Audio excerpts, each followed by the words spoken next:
Time now for a Left of Lansing Monday Musing for this August 12th of 2024. I know this is a musing that'll upset some progressives, but it's something that I must say. Last week, Kamala Harris and Tim Walz had their Detroit rally interrupted by some Gaza protesters. Now, on the whole, the event was a massive success at Detroit Metro Airport last week. Some 15,000 people showed up, and you are just seeing the renewed energy within the Democratic Party base, but also with independent voters as polls are showing. This is what I was pushing for when I was begging Joe Biden to drop out of the race. I knew there would be renewed energy, and that's what's happening. But while Harris was giving her speech last week, she was interrupted by some Gaza protesters. And after allowing them to shout for a little while, Harris told the protesters, quote, "You know what? If you want Donald Trump to win, then say that. Otherwise, I'm speaking." Okay, so there was some debate within the progressive community on social media as to whether or not Harris used the right tone or the right words. And here's what I tweeted that night. I said, Kamala handled this correctly. She didn't pick Josh Shapiro for VP, and she's also called for a ceasefire. Good on Gaza protesters for being a presence, but Harris couldn't just stand there and stare at them for hours. And when will they start protesting at Trump rallies?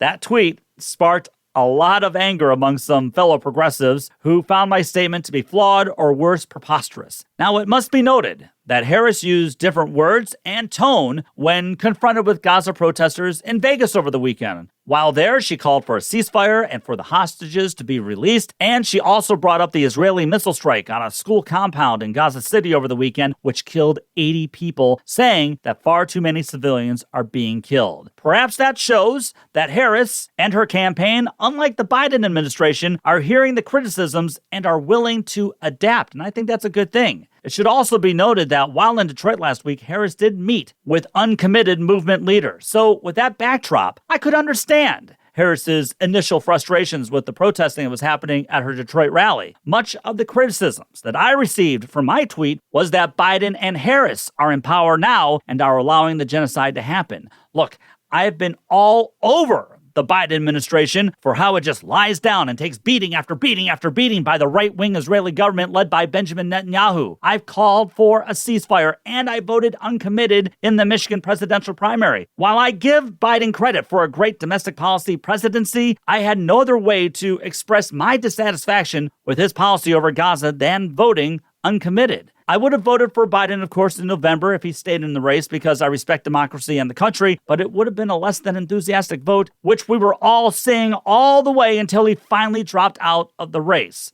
Everyone, with Harris, I see a politician, not a savior. I see a politician. However, I see a politician who has to navigate a supremely irresponsible, bipartisan disaster when it comes to the nation's policy with Israel, especially with the right-wing Bibi Israeli government. Her tone is already somewhat a refreshing change, and it pretty much matches what the majority of Democratic Party voters are saying. But for Gaza protesters to only protest her and the Democrats, I'm sorry, but that's also a supremely irresponsible disaster. Look, I'm not trying to absolve anyone in this mess. I just find it convenient that some Gaza protesters refuse to hold Trump to the same standard as he takes the same AIPAC money that some Democrats are receiving, but he's also receiving millions of dollars from the Adelson family. Some of these protesters, I feel like they are very selective at who they get mad at. I get mad at the entire war machine, the entire military-industrial complex. I get mad at all of it. Some Gaza protesters, I feel, are only getting mad at Democrats, and I don't get it. You know why? Because Vietnam protesters attacked both LBJ and Nixon. Iraq war protesters attacked Bush and the GOP, and some Democrats who backed that disastrous war in the early stages. Civil rights protesters were everywhere.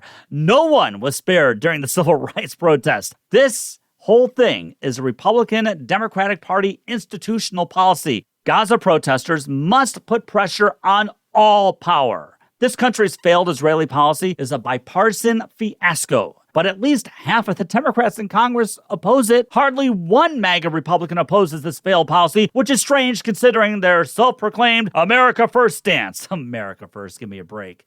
But I hold the belief that if you want to hold the entire war machine responsible and you want them feeling the heat, Gaza protesters must put the pressure on MAGA officials, including dear leader Trump, just as much as they're putting pressure on Democrats. Otherwise, the strategy lacks in strategy and it lacks in goals. And many voters who may otherwise agree with or have sympathy with the protesters and what's happening to the Palestinian people will look and say, I hear you and I even agree with you. But sorry, democracy, abortion rights, union rights, and fighting against the theocratic autocracy that MAGA leaders are pushing with Project 2025 will take precedence. Hold everyone's feet to the fire who are calling for more war and more money sent to Bibi and his right-wing Israeli government. Don't just do that to Kamala Harris and the Democrats. You have to do it to everyone.